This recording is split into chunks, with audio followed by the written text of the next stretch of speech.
At the end of the day, masculinity in and of itself is something that we're like trying to figure it out, because here is, and I've said this before, and this is a little bit hard to swallow. And when I say these things, people like come at me, right?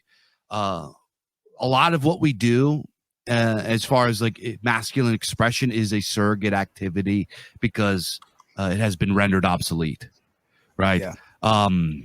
Going to the gym to get jacked, doing martial arts, doing these kinds of things. These are surrogate activities to make ourselves feel better and feel like we have function in a society, in a system where we no longer truly have a purpose. The industrialization has made masculinity, at least the most important aspects of masculinity, obsolete. And as I've said before, sometimes cope is a healthy thing. Sometimes cope is something that you need to do in order to get through something. So these surrogate activities are important. If we give them up, then we're just like rolling over, and we might as well just kill ourselves, because we can't even pretend to be men in society. But here's the deal, is that you have to go to the gym, you have to work out, you have to get stronger because it's good for you. Ideology, surrogate activities and stuff aside, you have to be a healthy creature, and you have to do these things to become a father, even though in modern society, and this is something from the Manosphere that is correct, modern women, if they so choose to, at their own whim, can make a phone call and have you removed, and you have no power. The way that men and fathers are treated in modern society is fucking monstrous, is absolutely just blasphemous. And this is where these guys have it right. This is where they have it right. And I'll tell you guys, when my children were born, especially, this was one of my biggest red pills. When my first son was born, the doctors and the nurses would try to like ask me to leave the room. When I wasn't around, they would ask my wife if I beat her, and whose last name does she really want on the birth certificate?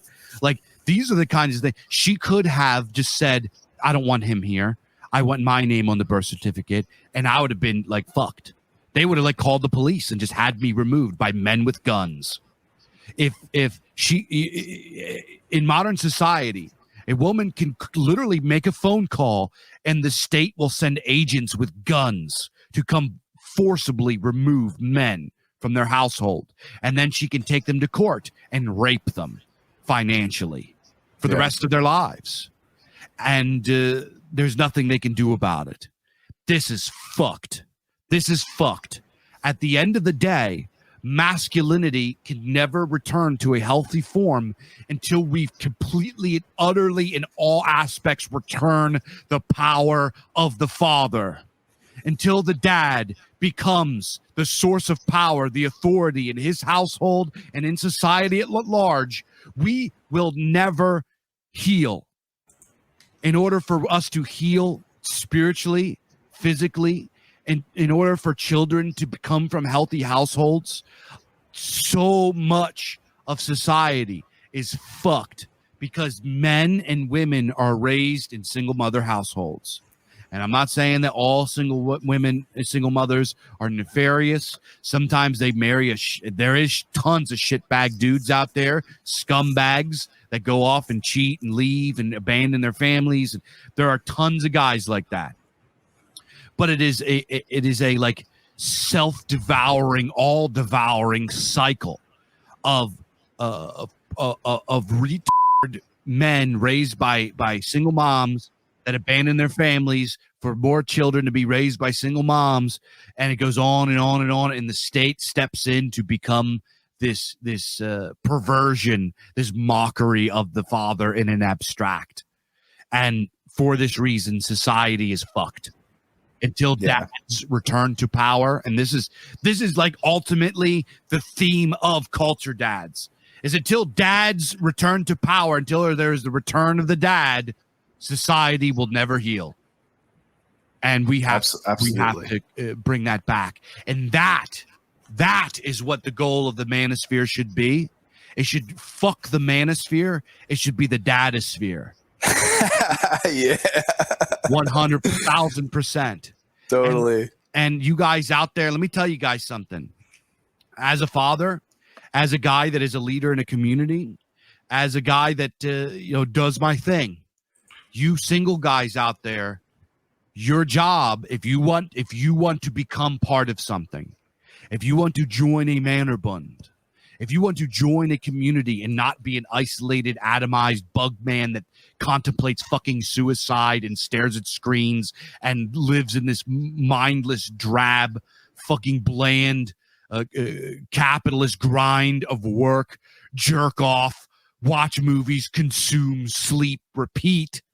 If you want to escape that, what you must do to join these communities in a meaningful way that helps them flourish and thrive and grow into something greater than what they are is you must join and support dads.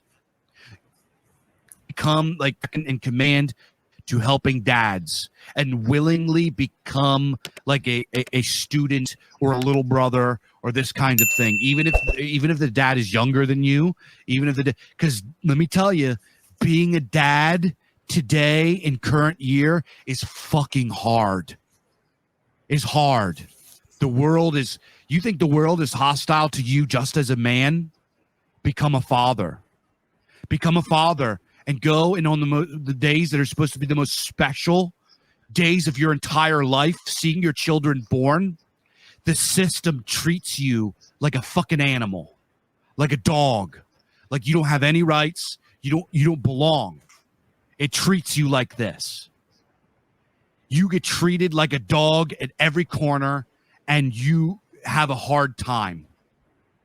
So, men out there that want to join a community, join and help and become supportive of dads, and with their support and with their guidance, you too can become and fulfill your purpose of becoming a dad. Because here is some advice from a dad to you guys, from a husband to you guys. The Manosphere fucking pickup artistry horse shit is exactly that. You will never find a good woman through your dating apps. You will never find a good woman at the bar. Good women do use the systems, the social systems that they have always used since the beginning of time, and that is they use the adjacent social circles as a vetting process in order to get to know you, to understand whether or not you are a quality man to pair bond with. Good women are not on dating apps.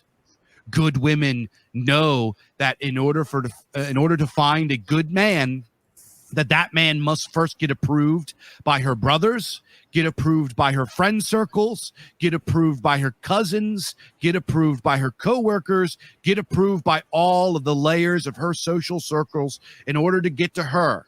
Because by the time you get to her, she instinctively knows that you have not thrown up red flags to these gates of vetting. And therefore, then she will give you a chance. You're listening to an episode of the latest Culture Dads, Age of Sword and Cassette. If you like what you hear and want more, head on over to culturedads.com for podcasts every week. If you are not part of it, and I know it's tough, especially for Zoomer guys, because a lot of you guys have had these, you're from broken homes, you are atomized, you don't have these social circles anymore. Everything for you is online and fucked up.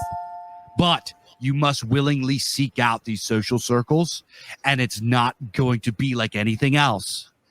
Everything else in your life, You are used to instant gratification, instant results, click and buy, delivered to your house, fast food, fast this, instant download, fucking dating apps, swipe left, swipe right, get pussy that night.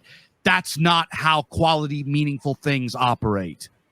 You have to prove that you are here for the long haul, that you are a quality of person, and that you are here to stay. And you must go through these levels of initiation. And I'll tell you another thing, the alpha male shit. Every man, if they can't be an alpha male, they're like, oh, I'm going to become sigma male. Most men that they want to seek out and become alpha males are fucking narcissists. And they don't want to become an alpha male. Here's the deal. I'm a fucking alpha male. I didn't choose this. I got thrusted into it. And sometimes I don't like it. And sometimes I would rather not do the things. But it is the role that was chosen for me by the gods. You guys that want to seek out and become alpha male, if you are not thrusted into it, then it is not for you. There are plenty of roles within the male hierarchy that are equally as meaningful, equally as good. And if you are not an alpha male, it does not mean that you're a bitch. You have value in the male hierarchy. You have value in this, and you should beware of men that seek out this alpha role because they think that it's going to give them easy access to pussy, easy access to status, and easy access to power over other men because they themselves feel powerless in their life and have narcissistic traits. And these men should be avoided. Men that naturally fulfill the alpha role can be trusted usually. And the way that you know a true alpha is a true alpha garners trust in the men around him. These men trust him. They love him. When he speaks, people listen. And he is not Andrew Tate. The true alpha male is a shepherd. He's a guy that looks out for his people. He's a guy that leads and energizes and motivates and cares and loves. He is an authority, but he also has a big heart. And he cares about you, and he wants to, help lift you up and all of these kinds of. This is a fucking alpha. An alpha isn't a pump and dump rich fucking guy with a six pack. An alpha is a shepherd. An alpha is a patriarch. Period. What they propose as the alpha male is literally just a hedonist.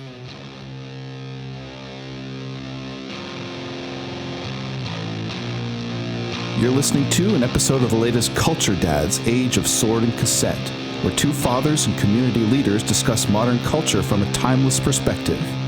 If you like what you hear and you want more, head on over to culturedads.com for podcasts every week.